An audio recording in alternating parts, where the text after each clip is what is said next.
Hi there, I'm Preston Good with the Mission Control Team, and I'm a service reliability engineer. What I'm about to show you doesn't have a whole lot to do with any of that. So basically, I'm going to show you what I've been working on in my spare time. And the first thing is called the JetEngine, which is an actual hardware device. And the second thing is called Jetset, which is a software package. So first things first. This entire project was done completely outside of NVIDIA. That really just means that all the work was done in my own personal time. All research and development was done on my own personal devices and personal property. And all resources, devices, software, etc. Are my own personal property, and everything was done on my own personal time. With that out of the way, most importantly, please reach out with any advice, comments, or questions. I really want to get feedback on this. I think this could potentially be something really important for IoT developers or just developers in general, looking to get some extra bang out of their hardware. So if you have any advice, comments, let me know. And if you want to dive deeper into this is a very high level overview. I really would like to hear your questions. And the third thing is this entire thing is designed to be as flexible as possible. That really just means I want to be able to double down on what we like, and this goes for the entire thing. Change, remove things we don't like, and add things as we learn. So the problem I'm trying to solve pretty much is I want to be able to do inference operations as close to this instance as possible, but in the home, not in an enterprise environment. We have that covered with EGX. So the solution that I've come up with is the JetEngine hardware, the Jetset software, and last but not least, the way we structure the deep learning models. And let me explain that just a little bit. So whenever you're a developer and you're making an app or an IoT device, there's really, whenever it comes to AI, there's really about 3 to 5 things that you end up picking, whether it's like, something that's like text to speech or speech to text or OCR, which is pulling text off of images. There's really a handful of things. You can get more creative than that, but most of the time you only want to be able to do a very few amount of things. And because they're very powerful, there's a lot that you can do with these few things. So I want to have just 3 to 5 models that this thing supports. We can talk about extending it later. I want the entire thing, all the models, to be internally developed, maintained, and deployed. These things are hosted as microservices right now. So it's just a model with microservice code to basically make it accessible. And this is very, very important. They have to be completely identical between all of the platforms for a consistent user experience. So, just complete uniform models. The hosting locations, this is important. So the 3 places that you can host things potentially. One is actually on the device where it's possible. So for like Apple, you can actually take a pre-trained model that you've built and you can deploy it in Core ML, which is just putting Apple's bits around it, and it'll work just fine for you. And the second part is on the JetEngine, which is the hardware I'm going to show you. And the third part is in the cloud. So this can be something that we internally manage, something that's, something we have in our actual own data centers and we make publicly accessible, or something we can partner with like GCP or AWS. So the JetEngine here is just a very high level overview. The goals for it, I want to be able to provide inference capability to devices, any device on the local network that supports HTTP. I want to be able to do inference operations on legacy devices. I want to be able to save power for lots of IoT devices, and just even phones, for example. I want IoT devices to be cheaper because of this. I don't want my doorbell to cost $400 because it has to have everything crammed in it, or completely rely on the cloud and not work. I also want it to be extendable. E-waste is a really big pet peeve of mine, and we'll get into that later. Software that runs on it very simply, K3s. It's just a cut down version of Kubernetes. Regular Kates, it's just missing some cloud, some pieces that you don't need for a single local cluster. The hardware, So the Xavier NX is what I've got driving this for the worker node. It hosts all the microservices that require a GPU. The second part is a Raspberry Pi. This part probably isn't needed anymore. It was whenever I initially developed it, it was to keep the job types separate. But with K3s, you can actually have the master node and the worker node be the same node. So we might actually be able to save some costs there. What is really cool though is the ingress, the master node, that hosts all the services, is actually accessible over multicast DNS. That just means that you can actually look up whatever the host name is .local, and it'll resolve. So it has actual service discovery. So you can hard code that into the app, or not even into the app, into the software package that the app uses, and you can it's accessible at that point. Third piece, most controversial probably, is the Wi-Fi router. It'd be really awesome to be able to get more granular control over the network, even if it's just the information. It'd be cool if you could change things too. But because this is made to make devices, this is meant for devices on the local network to be able to have access to the JetEngine. There's lots of crazy things that you can do with it, like the HTTP server. It has its own DNS right now. Not in love with it, but it can have that. The second, and probably the most important part of it, it's got really great closet appeal, meaning you kind of just set it and forget it. It's not anything that you're constantly fiddling with. You put it in the closet, put it somewhere where it's not seen, or it is seen, and you hardly ever mess with it. It's doing its job all the time, and you never know. It's cool. It's like a roadie. It's a pretty cool potential business vertical with all the ARM stuff we got going on and all the embedded stuff with the Tegra team. Might be something that's worth looking into if it's not already.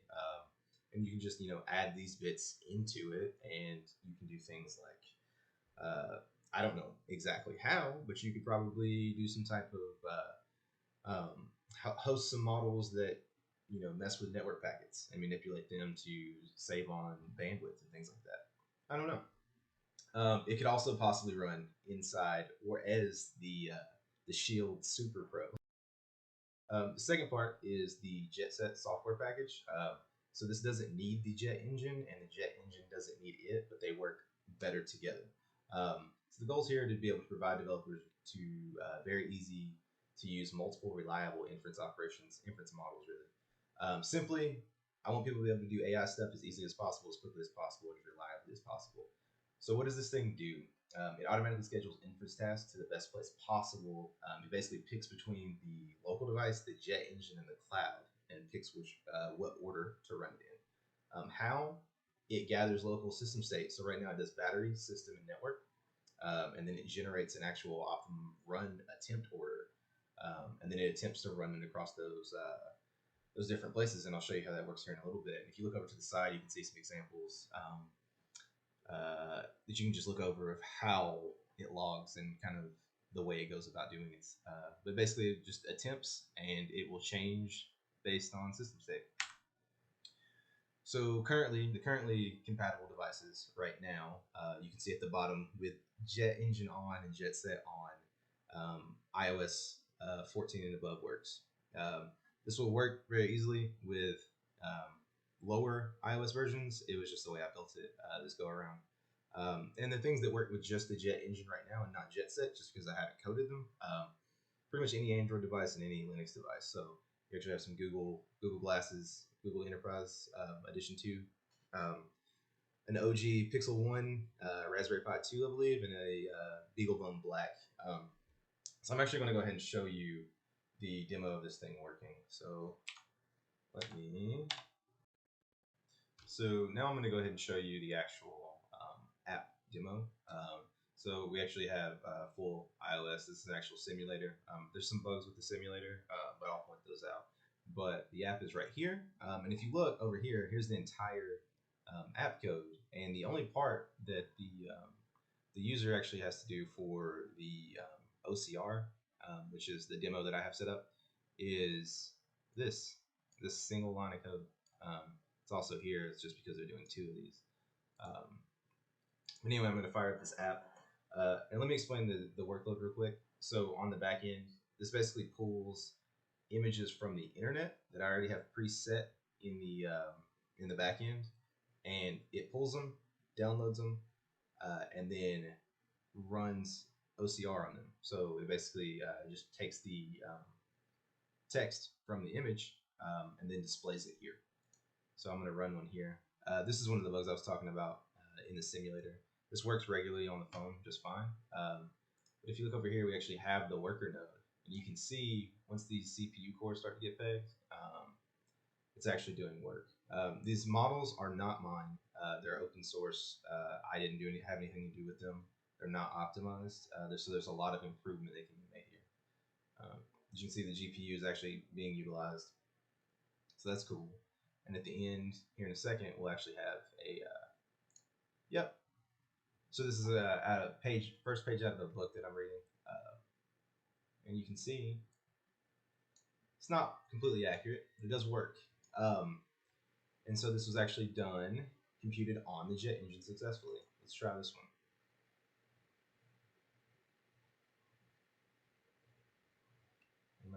That will run. And so this is actually running on an x86 node. I don't know if you caught that there for a second, but it actually, let me do it again.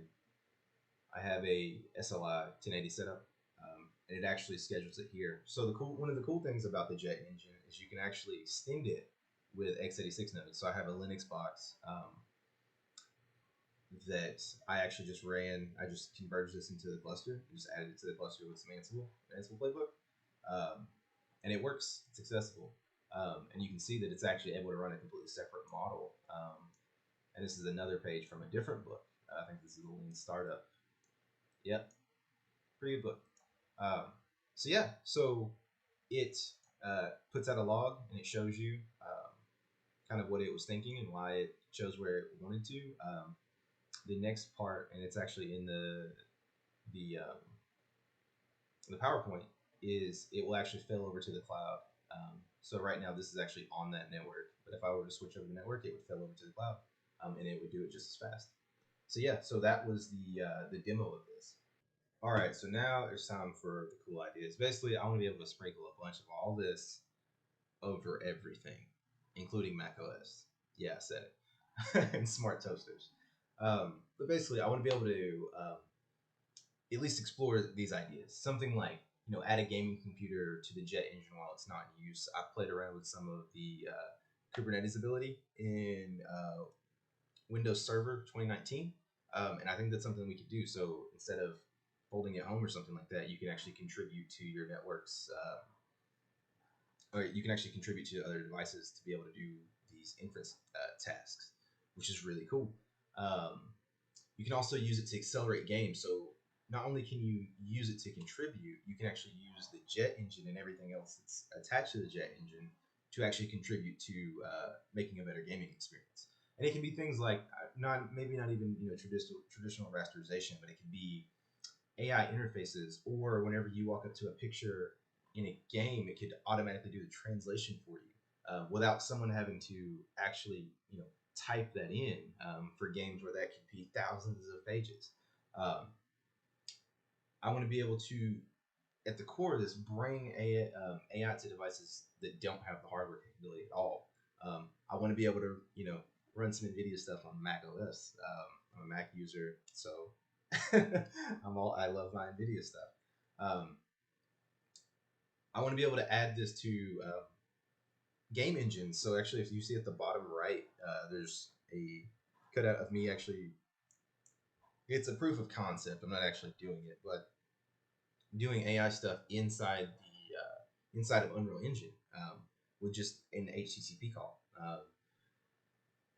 I want to be able to extend this with cartridges. So I don't know if you can see, but I actually took a Super Famicom cartridge, cut it open, and put the actual compute module of the NX in there. And the idea is that you have a carrier board that has multiple slots, and if you're you're using up all your space for your models, you can just add more to it.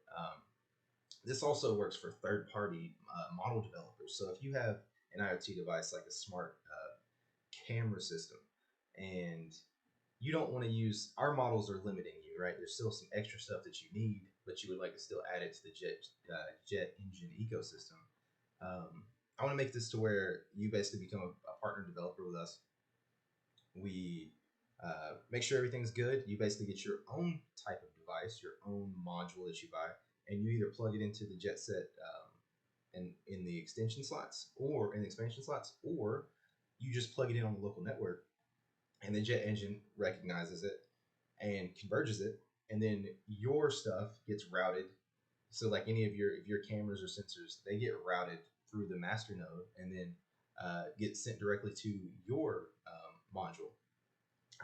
There's lots of things. I really am passionate about this, particularly with the IoT devices, and I have a bunch more of these. So, please, please, please hit me up. Let me know what you think. If you like it, if you don't like it, let me know. I want to know what I missed. And so, yeah, lots of cool ideas. I really want to develop for the Switch, and that's hard to do as a single person. So, if you can do anything, let me know. So, thanks for watching.